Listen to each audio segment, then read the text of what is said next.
Jadi, saya akan membahas mengenai perbedaan ideologi dunia dan Pancasila sebagai ideologi terbuka. Jadi, saya memilih dua ideologi dunia, yaitu ideologi liberalisme dan ideologi sosialisme. Ideologi liberalisme adalah sebuah ideologi politik, pandangan filsafat politik, dan moral yang didasarkan pada kebebasan, persetujuan dari yang diperintah, dan persamaan di hadapan hukum. Orang-orang liberal mendukung beragam pandangan tergantung kepada pemahaman mereka tentang prinsip-prinsip ini, tetapi umumnya mereka mendukung hak-hak individu, termasuk hak-hak sipil dan hak asasi manusia, demokrasi, sekularisme, kebebasan berbicara, kebebasan pers, kebebasan beragama, dan ekonomi pasar.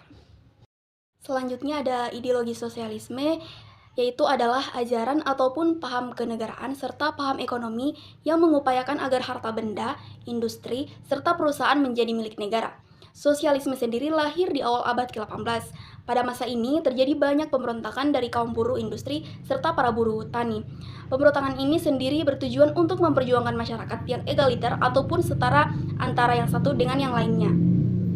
Singkatnya, ideologi sosialisme sendiri bertujuan untuk mewujudkan masyarakat dengan hak milik bersama pada setiap faktor produksi agar produksi tidak lagi dikuasai oleh orang-orang atau suatu lembaga swasta tertentu. Selanjutnya ada ideologi Pancasila. Ideologi Pancasila adalah suatu pandangan hidup atau sistem nilai dasar yang menjadi landasan bagi negara dan seluruh bangsa Indonesia. Hal ini diakui sebagai ideologi negara resmi Indonesia dan tercantum dalam pembukaan Undang-Undang Dasar 1945. Tujuan ideologi Pancasila yaitu mewujudkan keadilan sosial bagi seluruh rakyat Indonesia, mempertahankan persatuan dan kesatuan bangsa Indonesia, menghargai dan menghormati keberagaman budaya, agama, dan etnis di Indonesia, menempatkan kesejahteraan rakyat sebagai prioritas utama, menjamin kedaulatan bangsa Indonesia dalam segala aspek kehidupan, menghormati harkat martabat manusia, serta melindungi hak asasi manusia. Selanjutnya saya akan membahas mengenai kelebihan dan kekurangan dari ketiga ideologi tersebut. Yang pertama ada ideologi liberalisme. Kelebihan ideologi ini yaitu menjunjung tinggi kebebasan individu. Liberalisme sangat menekankan kebebasan berpikir, berpendapat, beragama, berusaha, dan hak-hak pribadi lainnya. Hal ini mendorong individu untuk mengembangkan potensi diri secara maksimal. Lalu mendorong inisiatif dan kreativitas. Dengan kebebasan ekonomi dan persaingan pasar bebas, individu dan kelompok memiliki insentif untuk berinovasi, menciptakan produk dan layanan baru, serta meningkatkan efisiensi.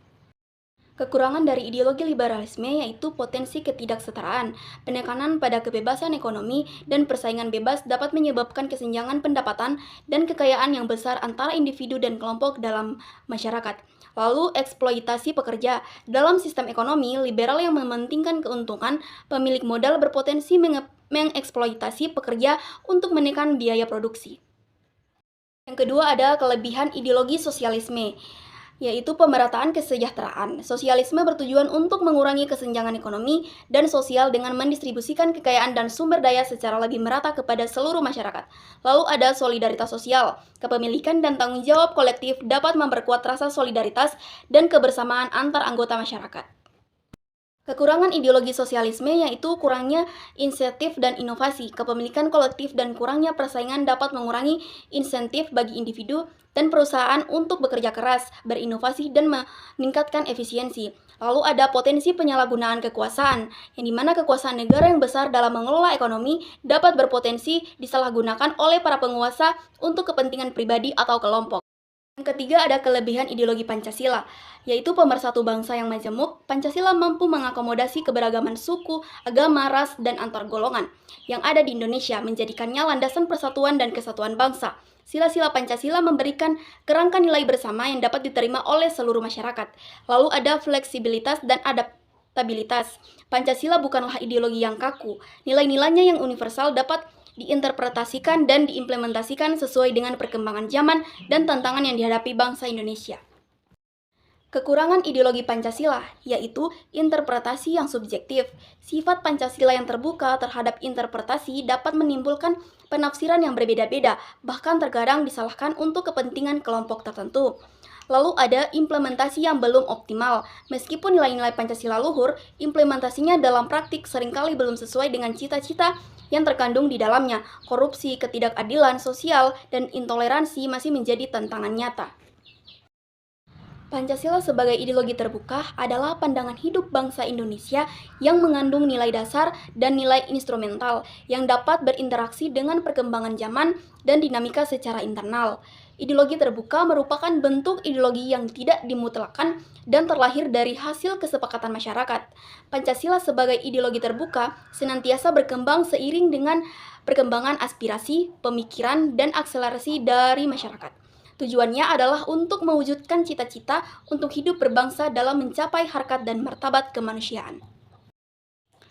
Nah, Pancasila sebagai ideologi terbuka dapat menyesuaikan diri dengan perkembangan zaman, ilmu pengetahuan, teknologi, dan perkembangan aspirasi masyarakat. Hal ini dikarenakan Pancasila sebagai ideologi terbuka bersifat aktual, dinamis, dan antisipatif. Meski Pancasila sebagai ideologi terbuka bersifat dinamis, namun hal itu tidak mengubah sedikit pun nilai-nilai dasar yang terkandung di dalamnya. Pancasila sebagai ideologi terbuka dapat menerima dan mengembangkan pemikiran baru dari luar dan dapat berinteraksi dengan perkembangan atau perubahan zaman.